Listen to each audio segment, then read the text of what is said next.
All right, good morning, everyone. I have a kiln to open, and I really haven't looked in it other than just seeing the top layer. Everything was cool there. I've tried to document, because I'm not real good sometimes at documenting exactly what I do with these glazes, and so I have a little sheet here where I've tried to track it. And I'll just tell you, I've kind of gotten bored lately, and maybe it's just because of where I sell. I make a lot of the same things and all, and so it's kind of got old. Maybe it's just summer's heat. I know it's going to be like 102 here today, and it's like a lot of days in a row of heat. So it's, let's see where we at. It's just afternoon. I mowed this morning, which takes me about an hour and a half on a 42-inch Hustler zero turn. And I'm glad to have that done, and I'm in here in the air conditioning in the studio. So let's get to opening this up and we'll see what we've got. I started playing and I just felt like making a bunch of mugs. And so I made, I don't even know how many there are, if there's 6 or 8 or whatever, but I just made some mugs, and I made all of them in different styles, sizes, shapes, and then I glazed them all differently too, just trying to get back into playing again instead of manufacturing. And if you sell pottery, you know what I'm talking about. So here we go. All right, first of all, we've got a porcelain bowl. Oh, that is pretty. How do we come out on that? It's not that one, it was honey flux. Yes, my typical honey flux. And that had, what did I put on the top of that one? I put ancient Jasper on this one.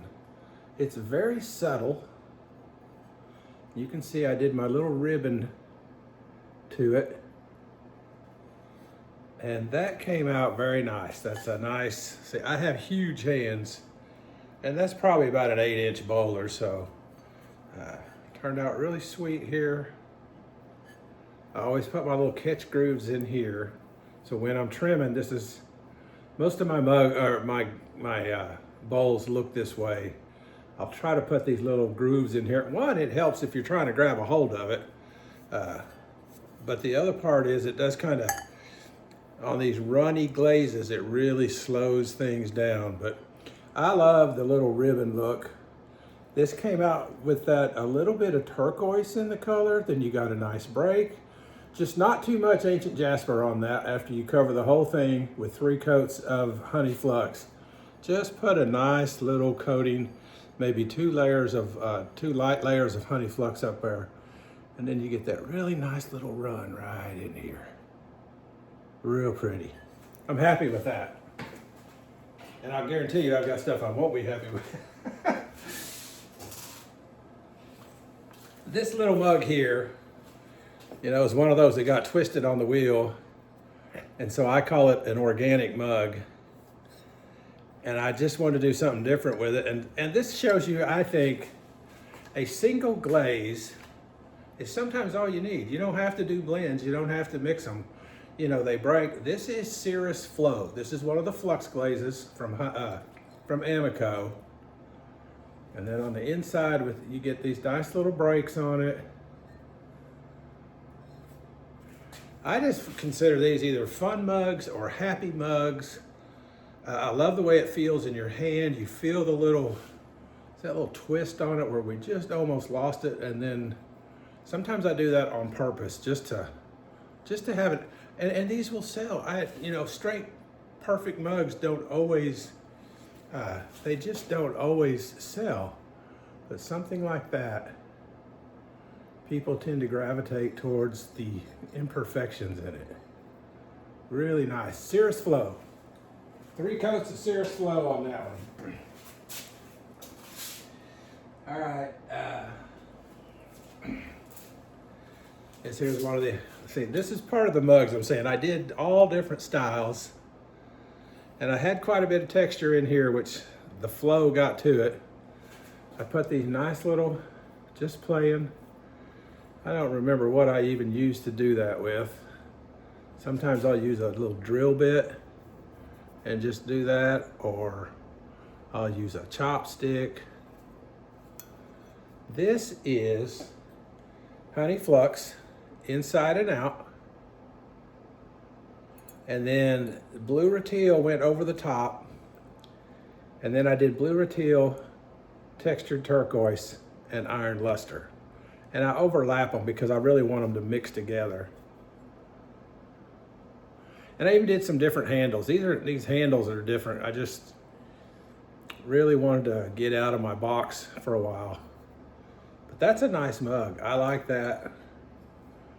I'm hoping as soon as I finish this video, I may end up at a coffee shop, and I'm thinking I may take my favorite mug. And if you haven't done that, when you make something you're really happy with and you want to use it, take it to a coffee shop and say, hey, would you make me a latte in this mug? And they'll do it. I've never had anybody refuse to do it. Give me a cappuccino.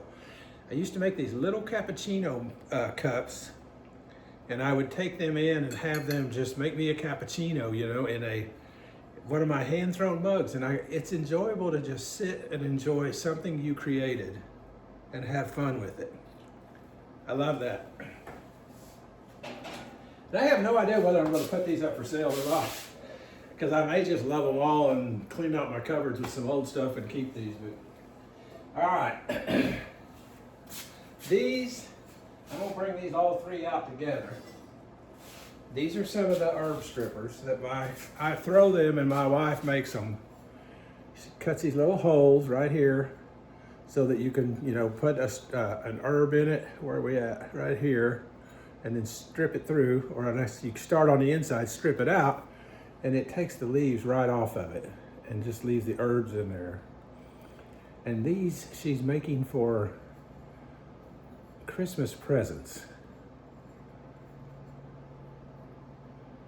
And I love her work. I know several of you have commented how much you love her painting, and she just got started doing this a few months ago, and now she really enjoys it. And we've set her up a workspace out here. And I was joking with her today that I'm getting ready to take some stuff into my mercantile to sell, and none of it's mine. I've got like 6 or 8 pieces, and they're all her painted pieces. Gorgeous. They're just fun. So, like I've said before, it's turning out that apparently I work for her, and I do the throwing and she does the painting. But like I say, these are not going. These are for Christmas gifts for various family members, and they'll be really happy with those.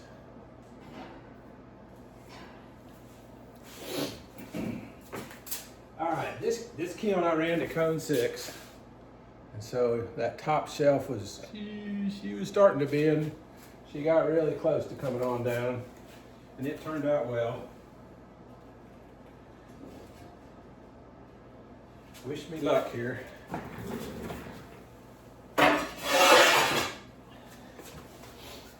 Oh my goodness. Oh, this is fun.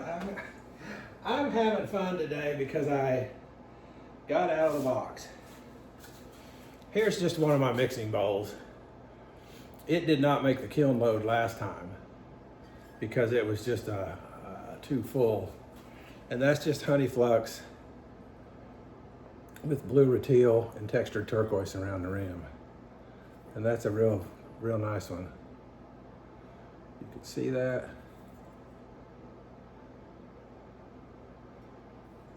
Trying to slow these down where you can see them a little bit better. You know, this is probably just about 2 coats where I didn't go real heavy, but it also leaves, you get the real effect here when this runs with the other glazes. My light is kind of, there we go, that's a little better. Real pretty. And I have a video out there, if you watch me, that shows you how I make these little bowls. And I say this all the time, I know you guys have heard it, but these things sell. I'm always running out of these and people love them. I got these little cheap egg mixers that I got at Amazon. It's like 10 of them for $8 or something that I throw in it.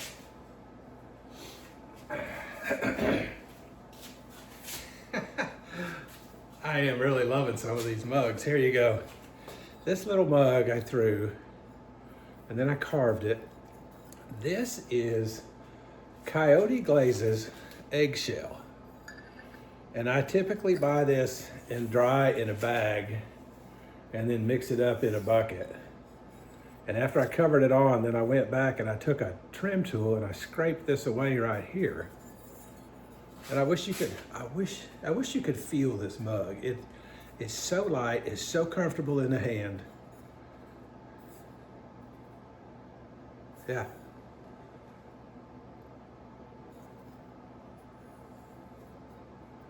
I love eggshell because it's just got a nice matte.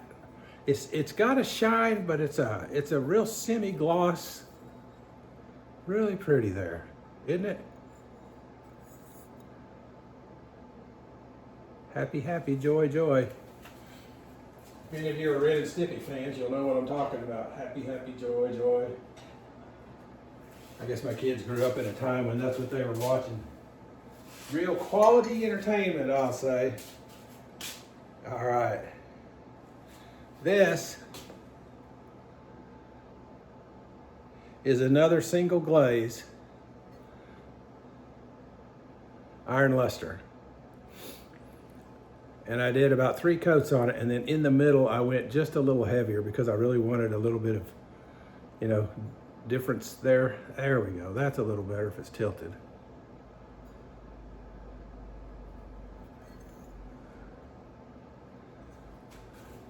Just a nice little, almost I would call that almost like a nuclear reactor or tower. Pretty, and it breaks so well. Iron luster, one glaze, makes a beautiful, beautiful mug.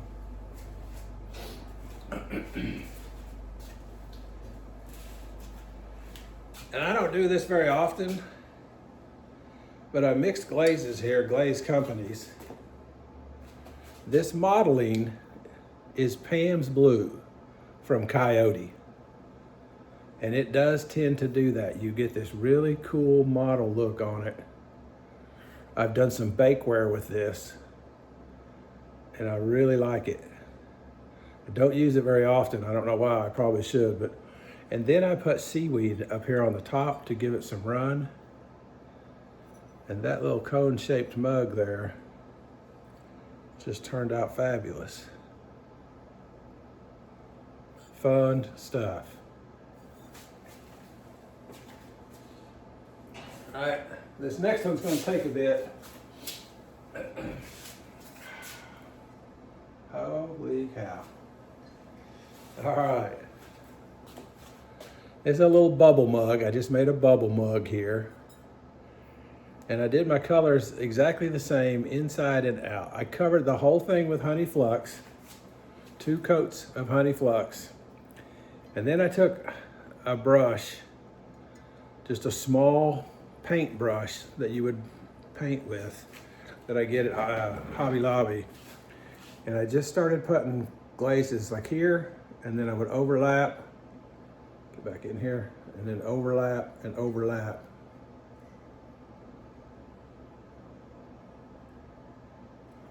And this one was actually, all right, 2 coats of honey flux. And then at the top I did Indigo Float by Amaco.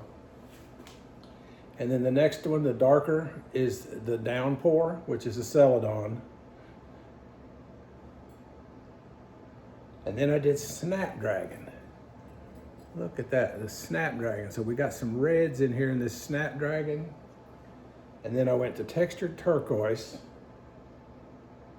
Oh my gosh, I did Purple Crystal in here, which is really flat, and I don't really see it showing up. It really mixed well with the Blue Rutile. So we kind of have some real funky lines in there, but I love it. This is just character. This is actually really, this is not, you can't feel that at all. That's the honey flux is just smooth as it can be right there, the way it broke. But isn't that fun? Whew, you can see all of my little light rings in there with all the bubbles I put in it. That's cool. Makes me happy. All right. We got a good cone 6 on that one. That's shelf number 2. Now, last time I ran this kiln, I had a nice porcelain bowl in it. I did not show it on my kiln opening because, I guess because I was just angry. It made me mad. I got pinholes, and I've struggled with pinholes lately on some stuff, especially some of my bigger bowls. And I actually did 2 kiln runs yesterday, so I have a second kiln here that has 2 bowls in it. I never do cone 5, but I did cone 5 on these, and I'll show you why in a minute. But that bowl was on the bottom shelf, and I'm getting ready to go to the bottom shelf, and I'm scared to look. So cross your fingers, give me good juju, whatever you do, a prayer or two, because I really do not want to have the same experience last time. I'm pretty sure I got a bowl of some kind down here.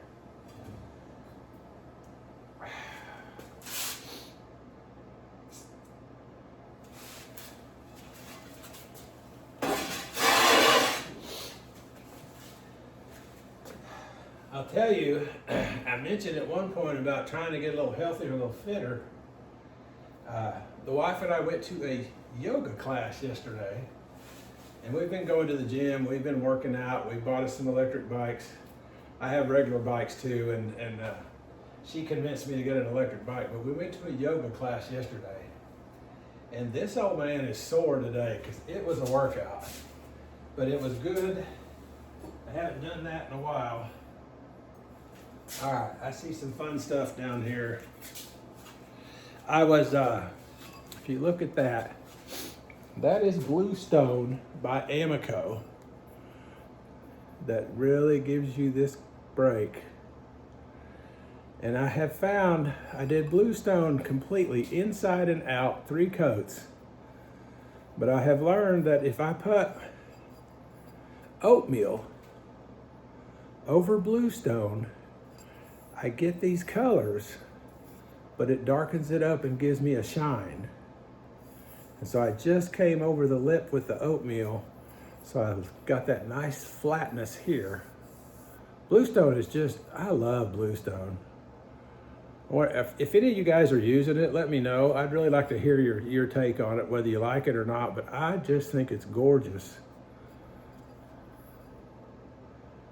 And this was actually, I'm a month behind for you school subscribers.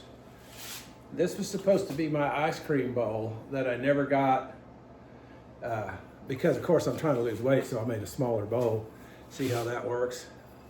I don't know if you figured that out, but the smaller the bowl, the smaller the portion.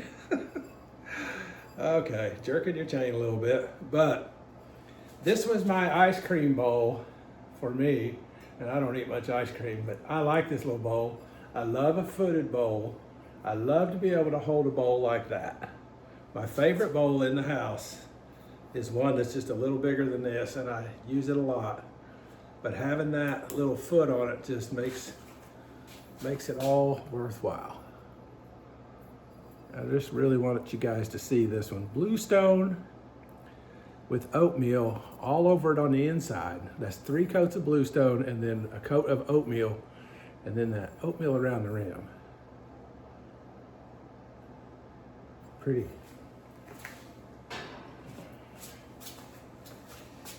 All right.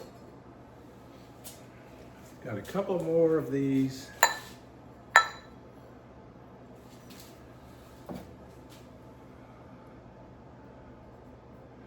These are made specifically for the individual that she plans to give them to. Some of them are a little bit, I love that. I didn't see this when she painted it, and I didn't notice it when I put it in the kiln. Excuse me. By the time I put it in the kiln, she's covered it with mixing clear. Amaco's mixing clear, and so it's just a white bowl when it goes in, but it comes out like that. These are all, if you haven't seen me or heard me talk about this before, what she does is she puts snow, Amaco snow, down as a base, like 2 to 3 coats, and then she uses her underglazes to paint all this on top of the snow. And then she covers it with Amaco's Mixing Clear. And she has used some other clears and it made them fade a little bit, but the Mixing Clear from Amaco, it just keeps this stuff stable. I love that. I have not noticed this, but I love that little pattern right there. That's pretty. Those are neat little flowers. So, and like I say, she has made these specifically for the individual that they're going to. So some of them are a little more delicate and friendly, and some of them are more bizarre. Pretty.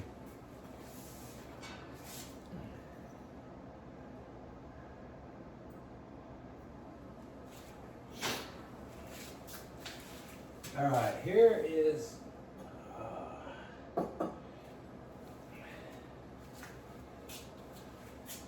I say, you've seen, I like to make stuff that almost looks old, vintage. This was just a little bowl I made, and I used a stamp to go around the rim. I rolled, when I was throwing it, I took the top part of it and rolled it over so that I got this nice thick rim on it.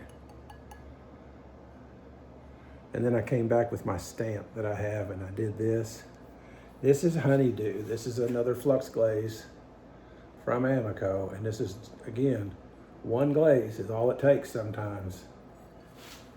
And I did some distressing. I like to make some marks in it sometimes so it looks like she's been beat up a little bit. I know I've been beat up. Life beats you up sometimes, doesn't it? Yeah, it does. It's been a beat up kind of a year, but you know what I'm talking about. I know you people. You're not any different than I am. You go through your hard times just like I do, just like all of us together. We just keep each other up. But that's pretty. I like that bowl. This kind of brings back some joy in the creating some of these things I've made that just I got out of my head and went back to doing the stuff I like. So, it's Amaco, Honeydew, Flux Glaze. Sweet. All right, last one. Look at that. This is a tried and true favorite.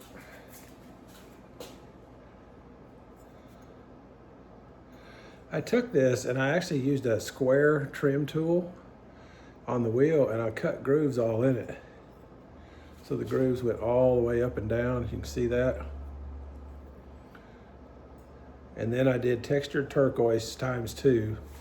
2 coats of textured turquoise, 2 coats of blue Rutile on it. So I put a little bit different handle. I usually put a straight handle in there that just kind of comes straight out and down, and kind of rolled these a little bit. You just can't go wrong with textured turquoise and honey flux, or textured turquoise and blue Rutile. Those two together, to me, they just seem to always provide a beautiful, beautiful glaze.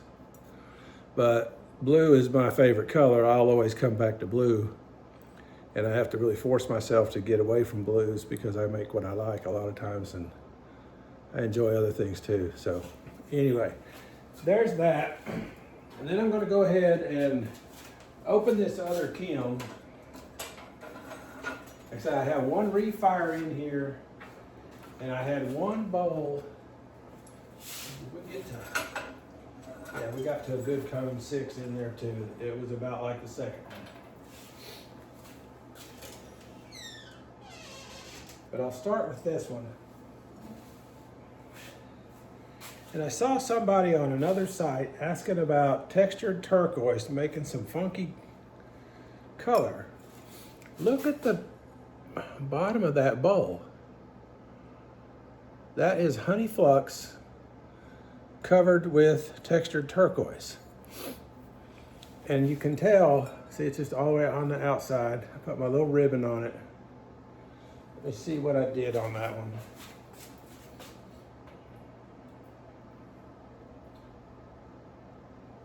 All right, I did come over with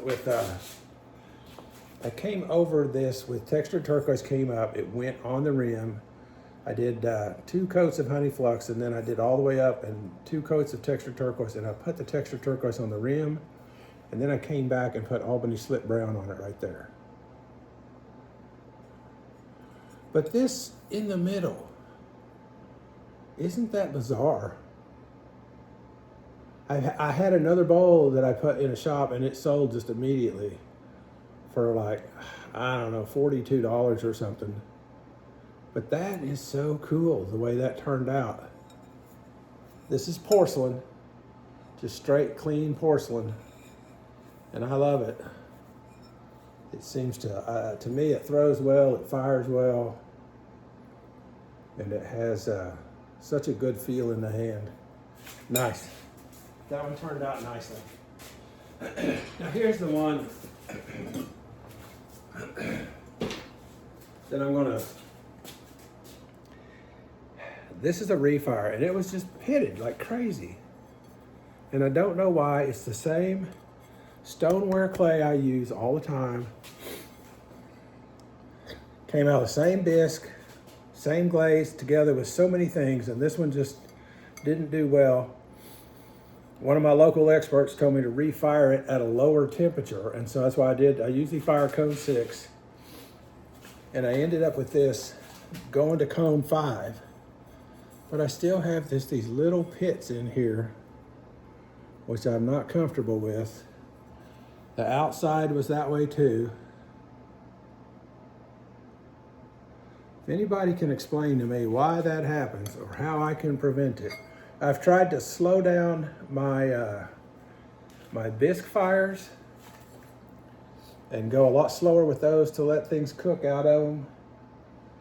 I meant to get a name, but for you that gave me some advice on adjusting my kiln using the little center coin and stuff, I've done all of that. I've tried to adjust everything. This is my first refire on this one, and I mean, I don't know what you do with that but throw it in the trash. I mean, a lot of times when I have stuff like this, I drill a hole in the bottom of it and make a planter out of it, but it's a gorgeous bowl. It was honey flux and iron or cosmic tea dust on the top, and then I end up going back. You can see there's a little bit of blue. I tried to just put a little bit of textured turquoise because I know that runs along with the honey flux, thinking that might help all this seal up. I just didn't do it. So some days you laugh and some days you cry. The life of a potter. All right, thanks for watching. Tealy Nurse Ceramics. I always enjoy your comments, always enjoy feedback. So thank you so much for watching. Please like and subscribe and have a great day. Cheers.